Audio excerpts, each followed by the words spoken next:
Saya juga bisa mengerti kenapa para termol itu menyerang dan mengusik kami, karena mereka dibelah, karena mereka diberikan narasi-narasi di youtuber ceboker Nusantara itu, ya itu jelas banget tiap hari provokasinya Pak Prabowo Subianto agar perhatikan masalah ini, jangan sampai anak buahmu, jangan sampai masyarakat Indonesia itu dipecah belah oleh mantan presiden atau bekas presiden ini.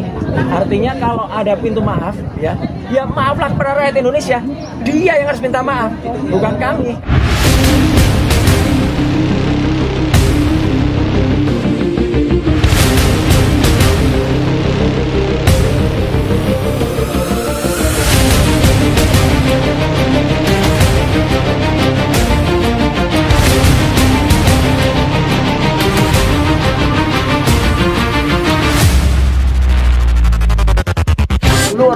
Orang lain sampai ke Dian Sandi. Sehingga apa? Dian Sandi melakukan itu. Kalau tidak mungkin Dian Sandi punya itu. Karena selama ini sebelum Dian Sandi posting yang berwarna, semua yang beredar tentang yang disebut ijazah itu hanya fotokopi. Itu pun dekan Fakultas Kehutanan UGM, ya waktu itu pun juga hanya menunjukkan fotokopi. Dari skrip pun hanya berani menunjukkan fotokopi. Kenapa Dian Sandi berani menunjukkan foto yang berwarna? Itu tidak mungkin kalau tidak dari orang terdekat atau bahkan Jokowi. Jadi ini sebenarnya ada gayanya dari Jokowi untuk nabok nyileh tangan, memukul dengan menggunakan orang lain, seolah-olah dia suci, dia bersih. Bahkan kan sebenarnya terdengar rencana, ya, dia konon akan mencabut gugatannya, ya, sehingga seolah-olah dia saya nggak wah sehingga namanya harum. Tapi kan laporannya sudah digabung dengan lain, sehingga tetap jalan. Jadi ini jahat, ya. Kelakuan semacam ini jahat sekali. Itu jawaban saya. Artinya polisi selama ini dimanfaatkan oleh Jokowi. Ya, polisi digerakkan oleh kekuatan justru kekuatan besar dan jahat itu ada di tangan dia. Ya, jadi artinya dia seolah-olah sok suci, tapi sebenarnya dialah yang berniat buruk, dia berniat busuk untuk mengkriminalisasi warga masyarakat melakukan ini. Padahal sebenarnya dari awal sudah jelas banget. Kalau dia mau simpel, tunjukkanlah saja dengan mudah seperti Obama yang menunjukkan akte kelahirannya tanpa biaya. Ya kalau memang dia punya ijazahnya. Masalahnya kalau nggak punya, nah repot itu. Dia menggerakkan orang-orangnya, menggerakkan termul-termulnya, menggerakkan lawyer-lawyernya. Itu yang terjadi sekarang. Kenapa Jokowi melakukan itu semua ya? Karena kan dampaknya buat Indonesia sangat luar biasa. Justru itu, orang ini jangan dianggap orang ini sayang kepada rakyat Indonesia. Ini membelah-belah bangsa. Ya. Saya juga bisa mengerti kenapa para termul itu menyerang dan mengusik kami, karena mereka dibelah. Karena mereka diberikan narasi-narasi di youtuber ceboker Nusantara itu, ya itu jelas banget tiap hari provokasinya. Kalau saya lihat ya, ada yang bertiga, mampus lu, aduh tangkap kayak gitu banyak sekali. Tapi mereka dibiarkan saja. Sedangkan youtuber kita rata-rata yang sopan, rata yang memberitakan dengan baik, malah dipanggil dijadikan saksi. Ini kan sangat tidak adil ya. Jadi dia orang yang justru memecah belah bangsa. Ya, kami makanya menuntut kepada pihak keamanan, ya, kemudian juga kepada Presiden Republik Indonesia Pak Prabowo Subianto agar perhatikan masalah ini. Jangan sampai anak buahmu, jangan sampai masyarakat Indonesia itu dipecah belah oleh mantan presiden atau bekas presiden ini yang ternyata tidak sayang kepada rakyat. Ya. Ada pengacara yang kemarin mengatakan katanya si Joko itu membuka peluang pintu maaf terhadap Bang Roy. Itu klarifikasinya gimana? Pintu maaf?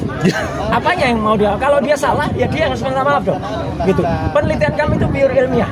99,9% skripsinya adalah jelas palsu dan tidak lulus. Ya tidak ada lembar pengesahannya. Kemarin melalui orang lain ya, melalui katanya itu penasihat apalah. Penasihat yang mulutnya jelek sekali ya. Penasihat yang tidak melaporkan LHKPN dengan jujur sehingga dia tidak lolos KPK. Ya itu terungkap dengan pendapat di DPR beberapa waktu yang lalu. Ini fakta ya, bisa dikutip, ada di Kompas.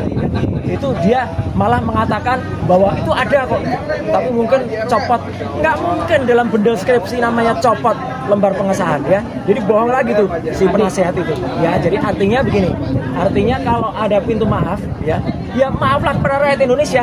Dia yang harus minta maaf, bukan kami. Kami ini menampilkan apa dan kalau kami ilmiah, insya Allah saya, Dr. Tifa dan Dr. Rizky itu akan menulis buku ilmiah. Kalau buku jawablah dengan buku, bukan seperti beberapa waktu yang lalu ya Pak Bantri nulis buku dia ancam dengan pidana. Tidak seperti itu. Ilmiah jawab dengan ilmiah. Kalau hukum jawablah dengan kuasa hukum dari para kuasa hukum. Jadi jasa palsu akan lanjut terus. kita akan lanjut terus dan insya Allah Tuhan bersama kita, Allah Subhanahu Wa Taala selalu meridhoi langkah-langkah kita. Oke? Satu lagi Mas Roy, kemarin itu lembaga surveinya Denny JA sudah merilis hasil surveinya dan dia mengatakan mayoritas yang mempercayai bahwa ijazahnya Pak Jokowi itu asli alias tidak palsu adalah rata-rata lulusan SD dan sebelum SD. Gimana namanya? Ya sama saja dia membuka borok sendiri. Kalau lulusan SD ya berarti yang memilih kemarin katanya 58% itu siapa? Ya, gitu kan? Dan kita juga tahu lah, jangankan memberikan hasil survei. WA dia ngemis-ngemis minta komisaris saya beredar kok di media beberapa waktu yang lalu. Ya, jadi lucu banget dia. Dan sekali lagi, saya juga kemarin beberapa waktu yang lalu, mungkin sekarang satu udah mulai viral, ya. Bentar lagi akan kita bongkar. KPU RI, Komisi Pemilihan Umum yang tadi saya sebut 58% itu ternyata tidak memiliki data yang benar, ya, soal kemenangan yang dulu disebut ada 58, 28 itu. Kami minta data dan itu sudah resmi, putusannya sudah inkrah. Ya, artinya putusan dari KIP, Komisi Informasi Pusat, sempat digugat oleh KPU, Pengadilan Negeri, kalah mereka, banding lagi Pengadilan Tinggi, kalah mereka, dan putusan kasasi sudah turun. Makanya kami kemarin datang ke KPU, ya, saya sendiri yang datang, ya, bersama dengan Pak Ted Hilbert, yaitu dari Yakin, ya, Yayasan untuk Demokrasi dan Keadilan, ya, yang ada.